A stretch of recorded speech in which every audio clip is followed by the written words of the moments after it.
Почитувани граѓани, почитувани новинари. На еден месец до крајот на грејната сезона, дозволете да направам пресек на состојбата во енергетиката. Рестрикции нема, струја и парно има, а сметките не се зголемени. Сеењето страв и ширењето на паника за црни сценарија за мрак и лицитирањето со астрономски суми за покачување на сметките резултираат само со непотребна вознемиреност, што ВМРО, ДПМН и опозицијата константно ја емитира кон граѓаните, ставајќи ги под стрес со ваквите лажни вести. Потврдата за доброто менаџирање на енергетската криза од институциите предводени од СДСМ е фактот дека благодарение на успешните политики, македонските граѓани добија 80 милиони евра, пари од граѓаните на Европската Унија токму за енергетика. Напредокот во евроинтегративниот процес и енергетските политики на владата носат бенефит за нашиот народ.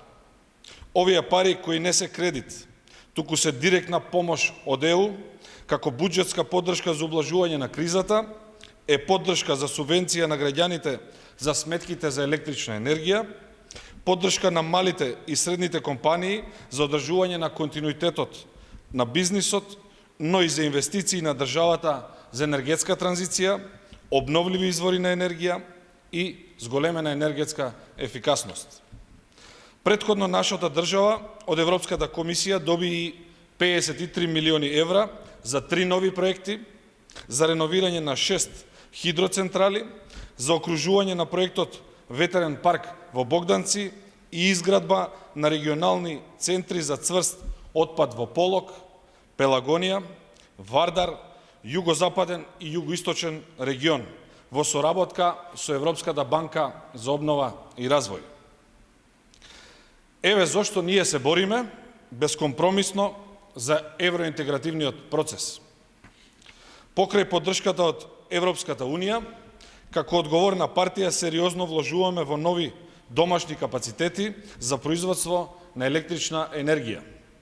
Таквите политики резултираат со зајакнување на енергетската независност и зголемување на домашното производство на електрична енергија, што е потврдено и со официјални податоци.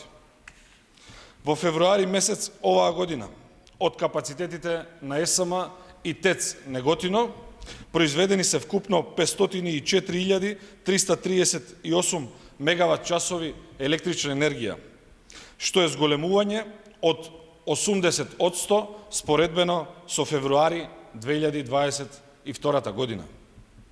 Од 1 јануари 2022 година па се до крајот на февруари оваа 2023 година инсталирани се 182 мегавати доминантно од обновливи извори на енергија, нешто што досега се нема случено.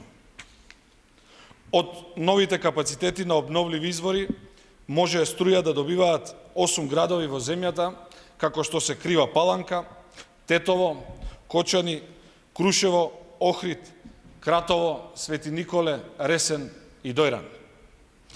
Ние се грижиме за граѓаните и државата, продолжуваме со мерки, инвестиции и проекти. Ви благодарам.